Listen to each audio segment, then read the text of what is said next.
Hello and welcome to the second part of my top 10 Excel beginner concepts.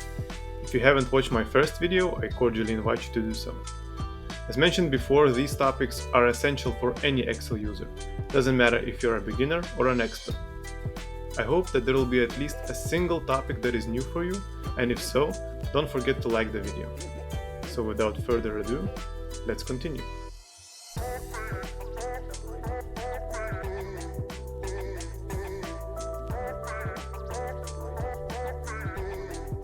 Our next topic is freezing panes.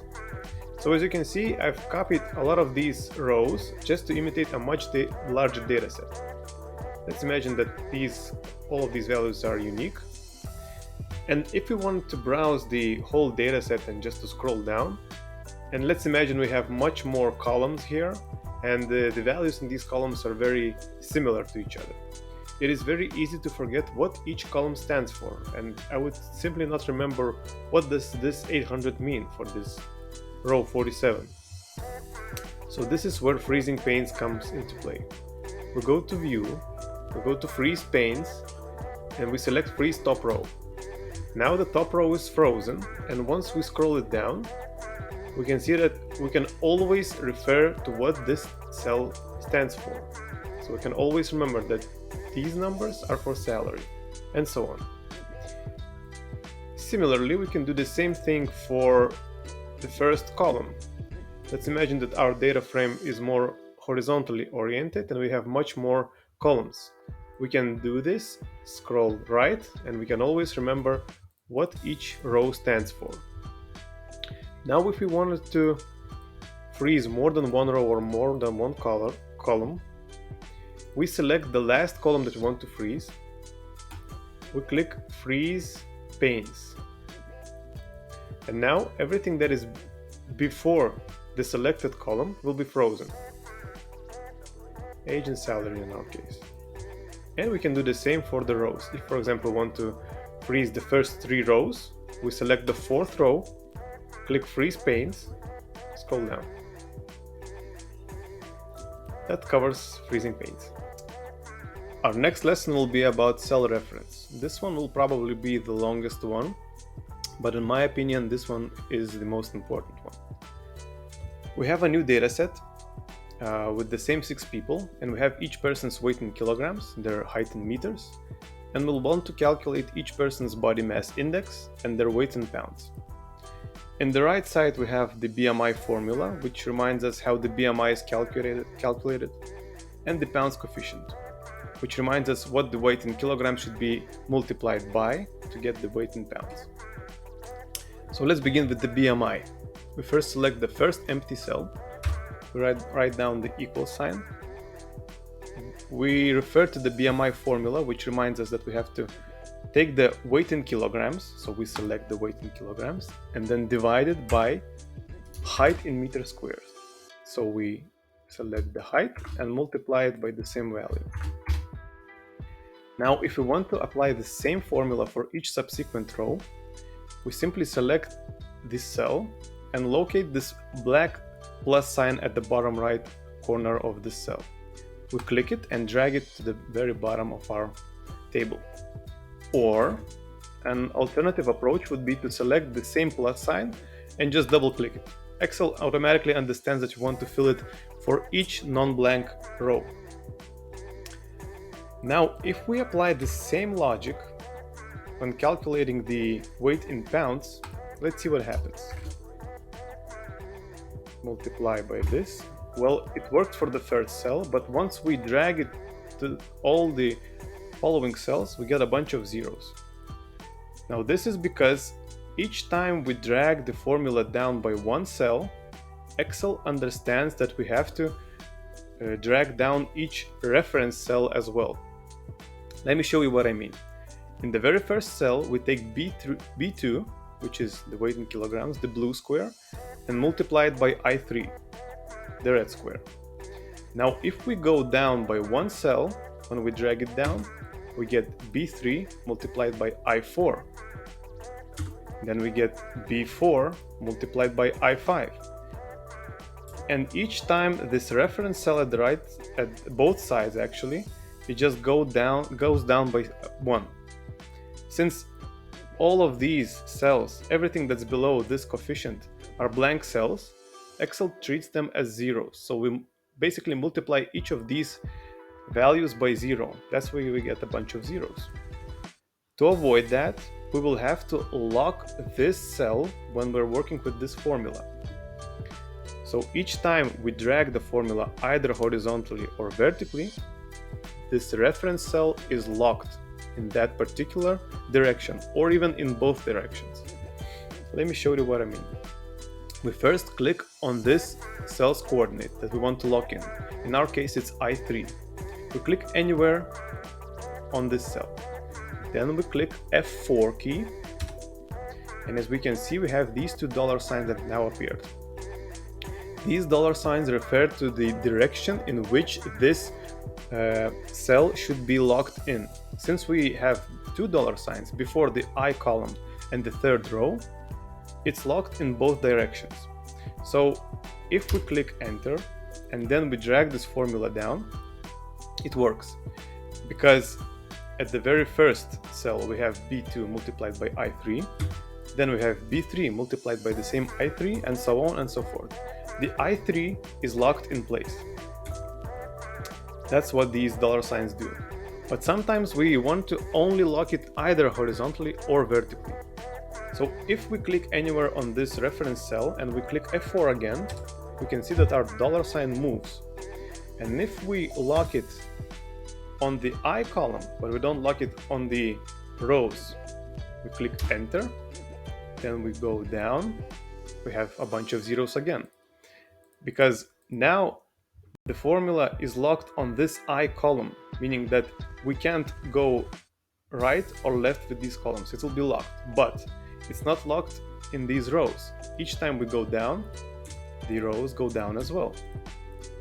So in our case, we would either need to lock it in both directions, or we would need to lock the row index, which is $3. If we click enter right now and we go down, it works as expected. I hope that makes sense. If it doesn't, please try to look at what I was saying once again, because I think this is probably one of the most important topics that we will be covering today. Our next lesson is about grouping elements. Now, grouping elements is just an intuitive way of hiding or unhiding some rows or columns that are connected in some logical sense. Now, we have a data set of a company's sales values for year 2021 and 2022. Each year is divided into 4 quarters, and the company has 2 brands. Each brand has its stores in Riga, Vilnius, and Tallinn.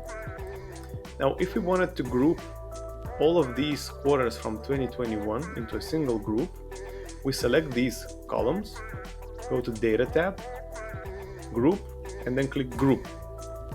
Now, as we can see, this bar with a minus sign at the very end has appeared, and if we click this on this minus sign, we can hide the whole group at the same time. This is how we can easily manipulate the whole year. We do the same thing for year 2022, and now we have another group, and we can manipulate both of these groups. To ungroup, we select these columns that were grouped, and we just click ungroup. We can do this for both of these groups, and we can do the exact same thing for rows. We select the rows for our brand 1, click Group, Group, and we have a group for brand 1. And we do the same thing for brand 2. Yeah. Now, there's one more thing I have to mention, is that if we select, for example, not the actual columns, but some cell range, then we click Group. It will ask us whether we want to group this column or this row. So we just select columns, and the same thing happens as before. We can manipulate this whole year group. Yeah, so that's it for grouping elements. Our next topic is protecting the worksheet. Protecting your worksheet is something that's very important if you want to share your file with your colleagues or friends, and you don't want them to change some of the information in that workbook. For example, you have some formulas or you have some charts that you don't want to be touched, or maybe you don't want them to change anything in your sheet. You just want them to check out your amazing workbook. So to do that, we first go to the Review tab, and in the Protect tab, we have these three options. The first one refers to protecting the sheet. If we click it, we see that Excel gives us some of the tick box options, which allow us to customize the level of protection for our sheet. By default, we have these two, which is select locked cells and select unlocked cells. We'll keep them. And pretty much this refers to what the user will be able to do if he has a password. So the first thing we need to do is create a password, 123 in my case. I have to re-enter the password, 123. Now, if I wanted to do something in the sheet, for example, delete this cell, I click delete. The Excel gives me a warning that it's not able to do that. If I want to be able to do that, I have to unprotect the sheet by clicking this button once again, entering my password, 123, and now I'm able to do whatever I want with my cells. This will not affect any other sheets. This only affects the sheet that is currently selected. Now, if we click Protect the Workbook, you might think that this will do the same thing for all of the sheets in the whole workbook. However, this is not the case. What it does, it only protects the structure of the whole workbook. And in this case, this refers to adding new sheets or manipulating already existing sheets. So I'll write down a password, and Excel gives me a warning that it recommends me to have this password simple or to have it somewhere nearby, because if I forget it, this is irreversible. I cannot unprotect the workbook after this. 1, 2, 3. And now I can manipulate the sheets as before, but I cannot add any new sheets, and I cannot delete the already existing sheets. So this refers to the structure of the workbook. Let's unprotect it for now. Now the final option allows us to edit some specific ranges. So if we want the user to be able to edit a very specific range and nothing else, we can make this option.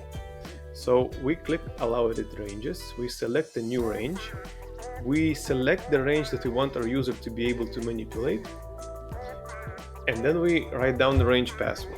Keep in mind that this password is a different password from the sheet password. If the user has this password, he is only able to manipulate this specific range, however, nothing else in the whole sheet. So this will be a different password from the sheet master password. A lot of passwords in my sentences, I know. So I write down 456, click OK, re-enter the password. And now the next thing that I have to do is protect the whole sheet. So just like before, we protect the sheet. Now, if my user wants to manipulate something that he isn't able to, for example, this range right here, he gets a warning. However, if he tries to manipulate this range over here, he is asked for a password, which isn't a sheet password. If I write down the whole sheet password, this won't work. But if I write down the range password, now he's able to do whatever he wants with this specific range. The good thing about this is that you can have the same sheet and you can have different users manipulate different ranges. For example, different departments will be able to manipulate their specific ranges. You give one user a password for this range, another user a password for this range, another user a password for this range, and then you lock the whole sheet so that nobody is able to manipulate these specific sum formulas or something like that. So you're able to control who can manipulate what in your worksheet, which I think is a very practical tool. So yeah, that pretty much covers protecting your worksheets. Our last lesson is about cell formats. This, we're using a separate data frame with a random company's information. We won't be using most of these columns. We're only going to be using the hire date and annual salary columns because I think these are the two most interesting cases. Now in the Home tab, in the Numbers sub-tab, we have this drop-down list. These selections here are your 90% of cases where you're going to be using these formats. You got your general numbers, your currencies, accounting, short, long dates, and so on. But don't limit yourself to these selections here. You can click more number formats. Now, if we select the whole date column, go to more number formats, click date, we can have a bunch of predefined rules for our formatting. For example, we could even display the weekday of our date. If we click OK, as you can see, each of our dates now displays the weekday. See what other options we can have for dates. We can even display the month with letters, or we can even have a single letter if we wanted to. Keep in mind that these formats are customizable. You can display it however you want. I'll show you a custom rule that I made for the salary in this particular worksheet. So to have a custom formula, you go to Custom. As you can see, Excel already has a bunch of predefined custom formulas. And if you want to see what each of these specific formulas do, you can select a single cell, go to Custom, and over here it shows you how it will be displayed. But what I wanted to show you is that in this particular case, I know that all of these cells are at least tens, or in some cases hundreds of thousands of dollars. That's a lot of numbers, and I wanted to make it as clean as I could. So I had this custom formula, and what it does is it displays the number with the letter K in thousands. So if we apply it to the whole sheet, it will look like this. If, for example, we had this number in millions, at first glance it would be difficult to identify the scale of this number. So we could apply a similar formula that looks like this, which shows millions. These custom formulas can easily be Googled. In this case, I simply Googled how to write a custom cell format in Excel for thousands with letter K, and that's what it gave me. So it's just a matter of how you can Google your problems.